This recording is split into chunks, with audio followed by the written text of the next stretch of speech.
This is the Effing One podcast, Australia's only Formula One podcast with Adam and Luke. G'day and welcome to the Effing One podcast, Australia's only dedicated Formula One podcast that's made in this house.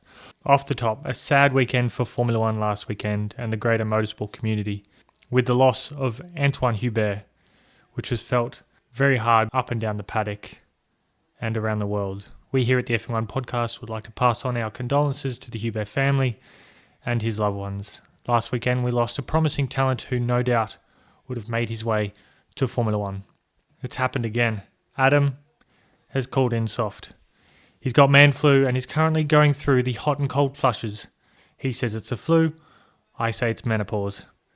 So what we're here to talk about before qualifying for the Italian Grand Prix, we're going to check in with Sebastian, check in with Kimi Raikkonen on At Home with Kimi. We're going to talk a little bit about the Nürburgring Grand Prix and the exciting innovations that's happening there. We'll review the race in Belgium from last weekend, preview the Italian Grand Prix, race times, tyres, weather, and a bit of effing what. I'll try to be mildly amusing, and I'll try to keep it short so we can get to all the action. And we're going to have a look at the Belgian Grand Prix by commentating the race highlights. And it's lights out. Charles Leclerc leads from pole. Sebastian Vettel in second. Leclerc chops in front of Sebastian as they go into turn one.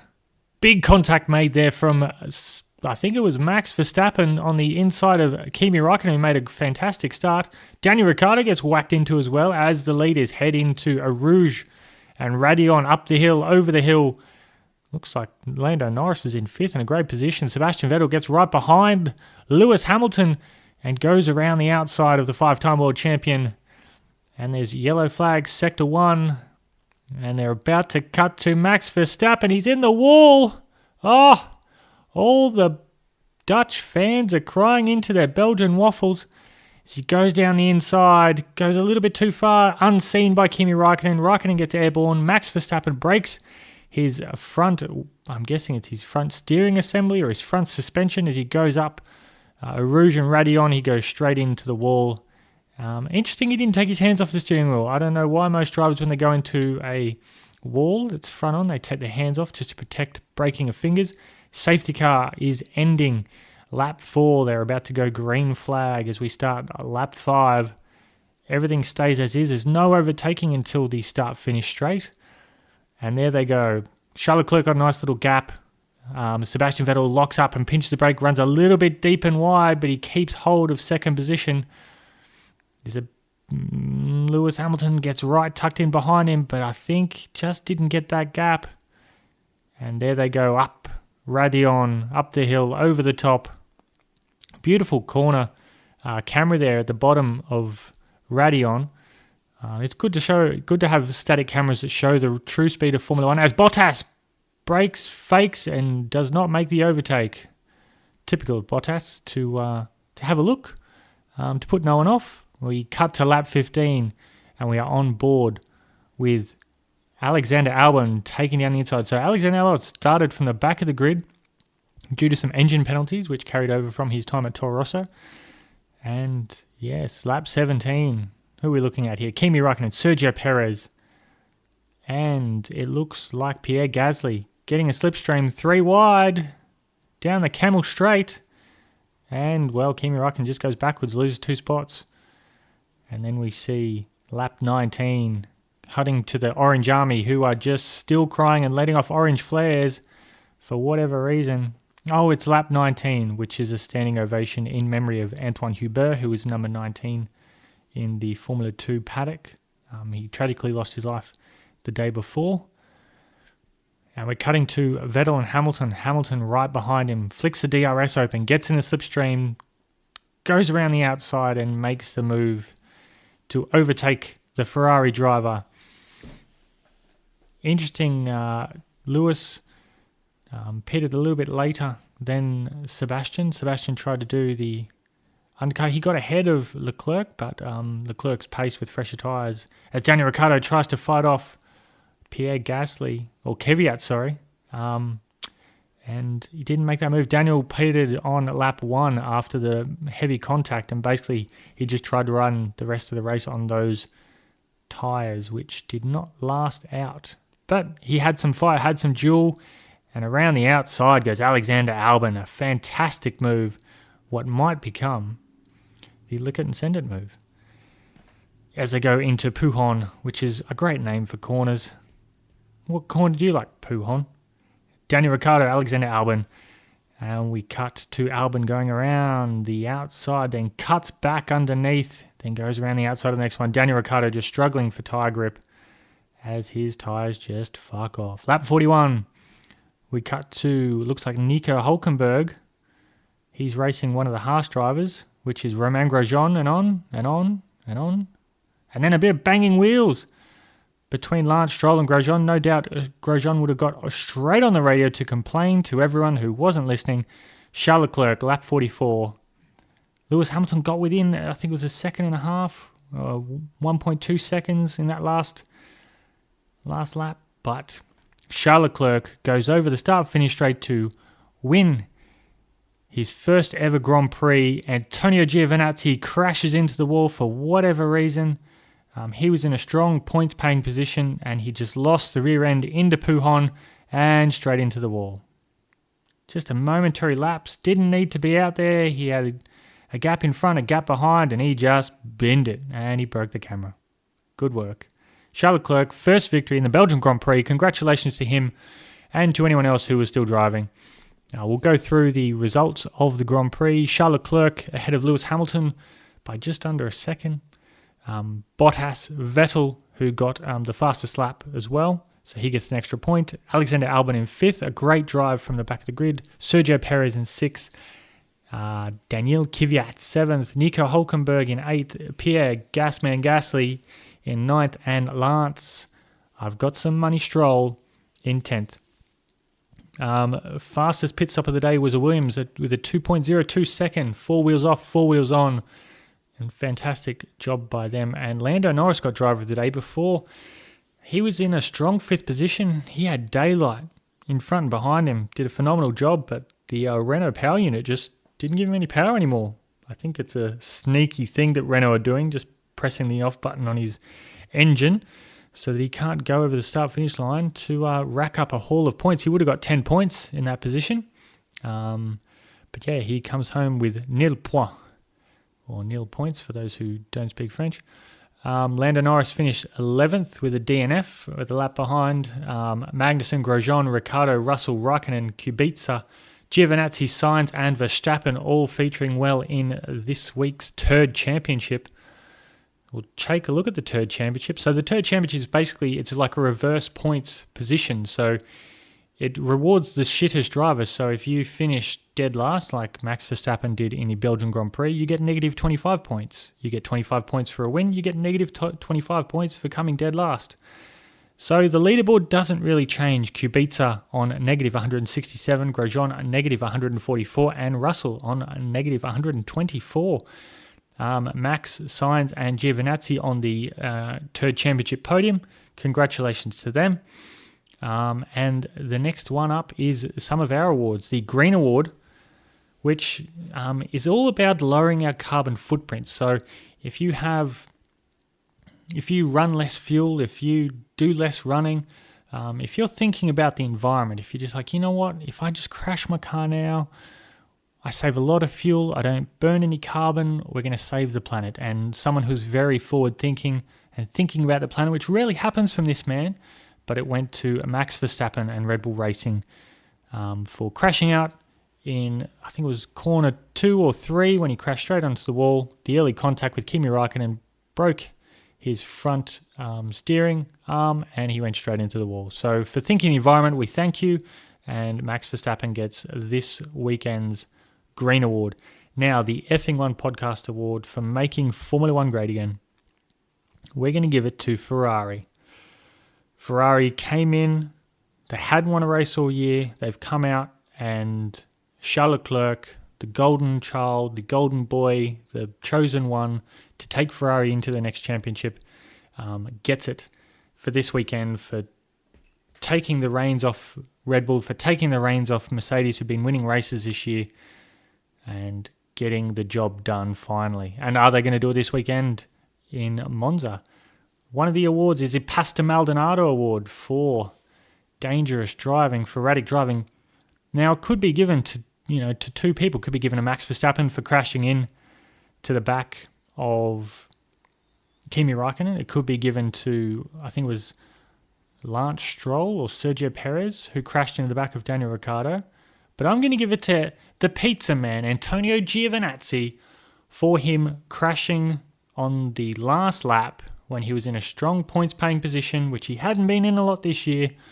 And he crashed with no pressure straight into the wall and ending his race and ending a chance to get a couple of points. So well done, Antonio Giovinazzi. A fantastic job for winning your Pasta Maldonado Award. The UGE Award for what's the point in turning up? Well, that was a tough one. There was a lot of people who shouldn't have turned up this weekend. Daniel Ricciardo, one of them. Of course, the usual suspects of Kubica, Russell, Grosjean, Magnussen. But, I'm going to give it... I'm going to give it to McLaren. Now, yes, there was a couple of teams that didn't score points, but Sainz had an issue at the start. Could be another Renault issue, not sure. Couldn't get the jump away. And Lando Norris for failing to finish the Grand Prix. So McLaren as a whole, for getting two cars that have been worthy of getting points, wasted their time by turning up to the Belgian Grand Prix and coming home with nothing. Nothing at all. So the UGE award going straight to McLaren. The last award is the Liquid Incentive Award, which we're giving it to Alexander Albon for his pass around Daniel Ricciardo, around the outside. Daniel had shitty tyres, we know that, but that pass to do the under-over, go around the outside of that corner, I've never seen someone make an overtake around that corner before in the dry. In the rain, I've seen it before, but in the dry, haven't seen that kind of performance before. So well done to Alexander Albon, getting the Liquid Incentive Award, and a great drive from him as well. Let's have a look at the championship, the real championship, not the third championship. Lewis Hamilton, 288 points. Valtteri Bottas, 203 points. Max Verstappen, 181 points. Sebastian Vettel, 169 points. Charles Leclerc cut that gap into 157 points. Pierre Gasly, a long way back to 65 points. But now he's with Toro Rosso, so it doesn't look that bad. Then Carlos Sainz, Daniel Kvyat, and Kimi Raikkonen. The Constructors' Championship, Mercedes well out ahead on 471 points, Ferrari 326, Red Bull Racing 254, and a massive gap to McLaren, who dropped the ball. Unfortunately, not their fault with the Renault issue. They could have had 92 points, but they go home with nothing that stays the same as after Hungary, so 82 points for McLaren. Toro Rosso, Renault, Racing Point, Alfa Romeo, Haas, and Williams, with one solitary Robert Kubica point. We head over to the Monza Grand Prix, but before we do, it's going to be difficult. We're going to try and get a moment with Sebastian Vettel to see what he's up to. We're going to have a quick Skype with him before he heads into qualifying. It's about half an hour until qualifying starts, so we'll just give him a quick Skype, see if we can get hold of him, and let's see what he's up to. Oh, hi. Hello, Luke. Is that you? Yes, Sebastian, I'm here. What are you doing? Oh, never mind. This is a pre-qualifying ritual. It's just, I just need to release some stress. You don't mind if I think, Sebastian, I need to leave you alone, give you some privacy. No, look, if you just put the camera down a little bit. I'm sorry, Sebastian, I have to go. I'm sorry. Look, no, please, I'm nearly killed. Wow, that was inappropriate. Sebastian Vettel looked like he was pumping sunscreen. That's the only thing. Maybe he's thinking about sun protection, which is very important, and everyone should put some sunscreen on. I hope it was sunscreen, because that was a lot. Good to be thinking of that. Next, so we're going to preview this weekend's, which is majority of it's already happened, is the Monza Grand Prix from Italy, the Autodromo Nazionale Monza. Beautiful old circuit through the forests. 11 corners, very simple. One of the best tracks to drive on the PlayStation, which I will not be partaking in tonight. The circuit is 5.793 kilometres. There is 53 laps to this Grand Prix. The first Grand Prix was in 1950, and the race distance is 306.72 kilometres. The lap record is held by Rubens Barrichello. So the lap record is always a race lap record. So the fastest lap during a race. It was a 1 minute 21.046 by Rubens Barrichello in 2004. The last year's qualifying lap by Kimi Räikkönen, he got pole position, was the fastest ever qualifying lap in Formula One, which I'll talk about that in Effing what a little bit later. Interesting, they've got the tyre choice for this weekend is the C2, C3, C4. So Pirelli have a choice of 5 compounds, C1 being the hardest, C5 being the softest. So they're going for their medium range of tyres, the C2, C3, C4. So the C4 will be the soft, the red tyres, the medium will be the C3s, which is the yellow tyres, and the hard tyres will be the C2. Pirelli has put out some stats that the tyre stress is a 5, the lateral is a 2 out of 5, so 5 being the maximum. So there is some severe tyre stress, especially in the last corner, Parabolica. It's a fast right-hander. And they've also put a sausage curb, which I don't know if I've retweeted on Twitter, that there was a sausage curb and one of the F3 cars got airborne and crashed into the safety fence. Beautiful move, a nice pirouette, some nice shape in the pirouette as well, kept everything tucked in, but then unfortunately the landing didn't quite stick, didn't land back on the 4 wheels, so the French judges severely marked him down on that one, but they've removed that sausage curb, so no more cars are going to get airborne. It was an ugly looking crash. It's something that the sausage curb probably shouldn't have been there. I think sausages should be kept for the German, the Hungarian Grand Prix and the Austrian Grand Prix. We should keep it right out. I mean, maybe have some kind of pizza curb that's not so severe, but they've removed the curb altogether for the Grand Prix as they don't want any more cars getting airborne. Right, enough nonsense about that. And now we're on to the race times for this weekend's Monza Grand Prix, and it's the exact same as the last 8 Grand Prix. This is the 8th Grand Prix in a row, the same time zone. Very easy for me to do. So New Zealand and Fiji, 10 past 1 a.m. Monday morning. The Monaco of the Gold Coast will be watching at 10 past 11 p.m. The west coast of Australia and Singapore, 10 past 9 p.m. Then we go to the United States on the east coast. It is 10 past 9 a.m. West Coast 10 past 6 a.m. The United Kingdom and I think it's Lisbon, Portugal, that should be it, is at 10 past 2. Amsterdam, Sweden, great time, 10 past 3 in the afternoon. Bangkok, Reykjavik, Bangkok is at 10 past 8 p.m. Also the Maldives, if you're watching in the Maldives, while the Maldives still exist before global warming takes over your land. Reykjavik, 10 past 1 p.m. Galapagos, 10 past 7 a.m. Sunday morning. Honolulu, 10 past 3 a.m. Sunday morning. That's an early one. Honolulu, that's would you really, you get up, watch the race, and then you'll see the sunrise. So it's not all bad. Beautiful place to watch sunrise. I've got some friends over in Hawaii at the moment. Lima, Peru, 10 past 8 a.m. on the Sunday morning. Helsinki, Finland, 10 past 4 p.m. And then we're going to look at Monrovia, 10 past 1 in the afternoon. Great time. Buenos Aires, 10 past 10 a.m. Bogota, Colombia, 10 past 8 a.m. And that is the race times for the Monza Grand Prix. So, allocation of tyres for this weekend. Let's just talk about Daniel because he's really that important, isn't he? Everyone's pretty much the same. As Renault always do, they'll always have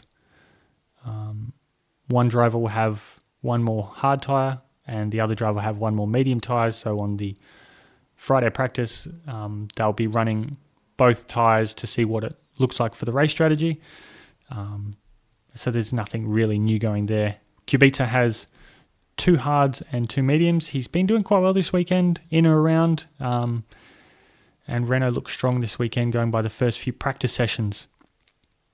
Now, what we're going to do is we have a little segment for Kimi Räikkönen. We call it At Home with Kimi. It sounds much better when two people sing it. Adam, you really need to be here. This is not as amusing as it normally is.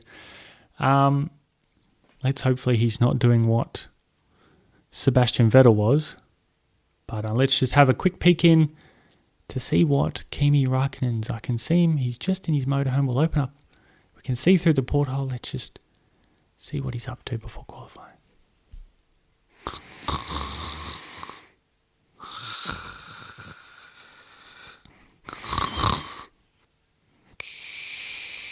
Vodka. Blah. Steering wheel. Vodka. And that was At Home with Kimi. Well, we do know that Kimi does like to have a little bit of a power nap before qualifying in the race. And I think we all know what's in his mind, which is like that every week. And now it's time for Effing What? So this week's Effing What is about Monza and about the quickest lap that's ever been recorded in Formula One. So quickest is in the average speed of the lap. Now the fastest average speed before was held by Juan Pablo Montoya, the Colombian driver, one of my favourites. He had an average speed of 262.242 kilometres. That's an average speed of 262 kilometres an hour, which is 162.9 mile an hour. It's a fantastic fast lap. V10, pitching so loud. Love that stuff. But it was beaten by Kimi Räikkönen last year when he got pole position. It was an average speed of 263.587 kilometers an hour. That's 163.785 mile an hour. That's an incredible speed to be driving a Formula One car at an average speed. There's heavy braking into turn one, first chicane, then another chicane after that. Then you've got the couple of Lesmos, then the Ascari chicane and Parabolica. So there's a 5 main braking areas, and they're heavy braking for especially into the first 2 chicanes. But to have the average speed, some of the drivers doing 330, 340 kilometers an hour yesterday. So it'll be interesting what they do with the tow in qualifying tonight. And that was Effing What? And next up, we have some Nürburgring Grand Prix updates. Now, some quick updates. We've been in contact with some of our American affiliates, and we are looking at the Nürburgring Grand Prix layout, and we're looking at what we can do to enhance the on-track experience around the track. And news has come in off the electronic mail that they're putting in a museum on track. So just by the track side, it's actually around the fast food area, the McDonald's, Hungry Jack's, around the Montoya section. And they've put in what they call it's the Museum of Meth. So it's a world first. It's actually a museum of where meth started and how meth has progressed today. And you can actually go inside and you can make a bit of meth in there. You put your overalls on, you put your safety goggles and your breathing mask, and we get you to make a little bit of meth. And then at the end, you get to taste it and give it a try. Beautiful little gift shop at the end as well. It's something that's very forward-thinking, getting people's information and knowledge about meth, which is super important to get awareness of this hideous drug.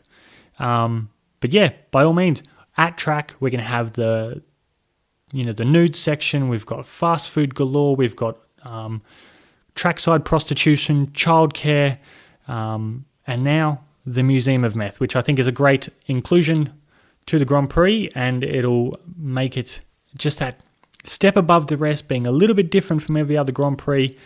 And I think it's a great initiative brought together by us at the Effing One podcast, and thanks to the Nürburgring Community College which has also brought that meth museum to fruition. So excellent. We are also up to 52 signatures, so we're up to one a week. It's great news. And we're pushing hard. We're still in the top 50 for recommended Grand Prix for next year. They're taking tenders. We're in that tender. So it's good news. We'll keep it going. Get the word out there. Tell people that the Narang Grand Prix is coming. If they don't know what you're talking about, just tell them to sign a piece of paper and then we'll write around it to say that they're all on board with the Narang Grand Prix. And what is up next? I would normally do Adam sending his predictions for this weekend. So he's going for the Chosen One, Ham Sandwich, Mad Max, the Personality, Carlos Sainz. Obviously forgot Carlos Sainz's nickname. The Russians, Daniel Kvyat, Kimi Raikkonen, the Viking, which I'm guessing is Magnussen, Checo, Perez, and Manboy over Kubica. So I will also go with the Chosen One for the race win, but I'm going to go with Vettel to get pole position. I think Lewis will outqualify and outrace Valtteri Bottas. I think Alexander Albon will outqualify Max because I think he's going to give him a tow. Max has a bunch of engine penalties and will be starting from the back of the grid. So I think Max will be outqualified by Alexander Albon, trying to get a point back, trying to think outside the box. But I'll go with him and Max Verstappen to be ahead by the end of the race. Daniel Ricciardo looks pretty quick all weekend, so I'm going to go with the Personality as well. He's going Carlos Sainz. I'm going to go Lando Norris. I think Lando's in a bit of a purple patch. It's just unfortunate what happened last weekend. Ooh, the Russian. I'm going to go Pierre Gasly for both. Qualifying in the race. He's gone Kimi Raikkonen. I'll also go Kimi. I don't think but the Pizza Man at home, ooh. You know what? I'm going to change it. We're going to go with the Pizza Man. Giovinazzi to outqualify and outrace Kimi Raikkonen. Magnussen, going to stick with him. Grosjean is out. He will not race for Haas next year. That's my prediction, which I'm pretty sure that's an easy one. Perez or Stroll. Perez as well for me.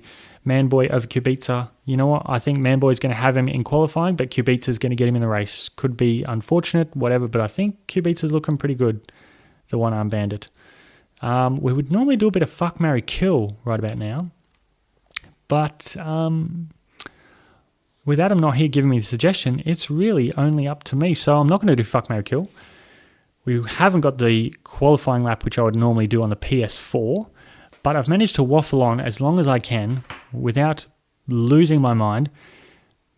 If you like what I was talking about, give us a shout out on Twitter, Instagram, Facebook. Chuck us an email at f1podcast@gmail.com. Don't sign us up to anything stupid. I know what you're trying to do. I'm sick of getting increase your penis size emails. Mum, I don't even know why you're signing me up to that. It's odd. It's weird. I don't like it. And Mum has decked out this massive spread because she thought Adam was going to be here. So we've got pizza cannolis. We've got so much cheese, wine. This is just you're not getting any of it, Adam. You're probably listening. You probably won't listen to this, but this is a feast and a half.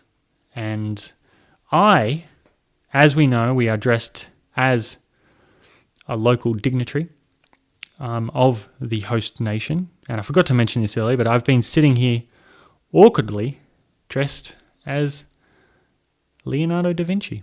The man himself, Leonardo da Vinci, the greatest man that's ever been great, being greater than Leonardo, the Ninja Turtle. He is a Renaissance man. He's an inventor. He's a painter, sculptor, architect, anything.